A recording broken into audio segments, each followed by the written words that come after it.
TCP establishes reliable communication using a three-way handshake consisting of three segments: SYN, SYNAC, ACK. The handshake happens at the beginning of TCP communication to ensure that a client and server have authenticated each other and agreed on their sequence numbers to be used during communication. Let's dive into a scenario of a user attempting to load a simple web page from his PC. If a user is attempting to load a web page from a web server, the user's device, which we will call the client, will begin its TCP process by sending the first segment containing a synchronized message to the web server. This contains a 32-bit initial sequence number, which is pseudo-randomly generated. The web server would then acknowledge this information by replying with the second segment consisting of two messages. The first message is the web server's own synchronized message containing its own pseudo-randomly generated 32-bit sequence number.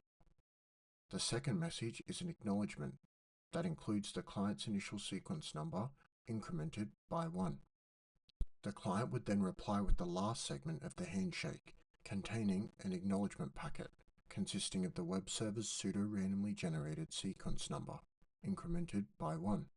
As you can probably tell, sequence numbers allow TCP to send information with formality and order to make sure things aren't mixed up during its communication process.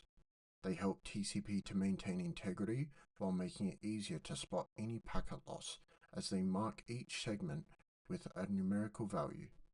TCP also uses flags like FIN to gracefully close connections and RST to reset the connection when errors occur within communication.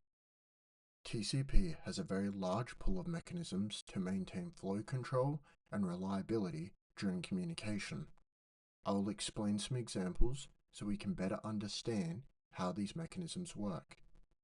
You might wonder what happens if the web server cannot respond to the client's SYN request during the example earlier. Well, TCP uses the retransmit timer to make sure connections are not indefinitely left without response. The retransmit timer begins when a segment is sent. If no reply is received within the specified time frame, the segment is resent. Now taking the scenario a step further, imagine the server just stops responding altogether to any TCP traffic. This is when the TCP timeout mechanism is used, and it will wait for the client to send around 7 unsuccessful attempts and then fully close the connection. If a client and server are on a very fast network and have no bottlenecks in their processing power, TCP negotiates its way up to a very high speed. And you may notice this when you are doing a speed test. The speed test will take a while to build up to the maximum speed, or even a couple of attempts, and this is due to the TCP window. In TCP, a receive buffer is used to store bytes before an application can process it, and it is controlled by what is called the TCP window. The TCP window increases its size every time TCP communication goes smoothly, allowing for more segments to be sent at a time from the host to the client.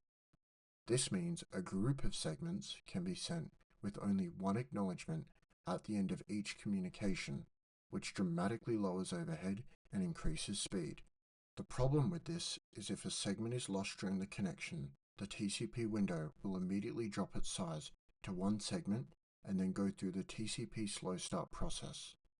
The slow start process will become slower every time TCP loses another segment.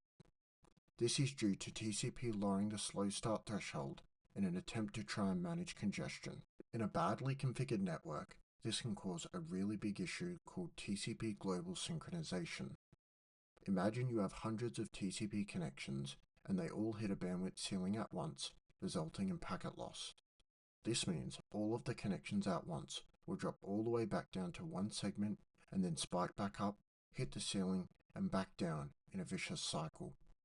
This creates a massive amount of wasted bandwidth and latency.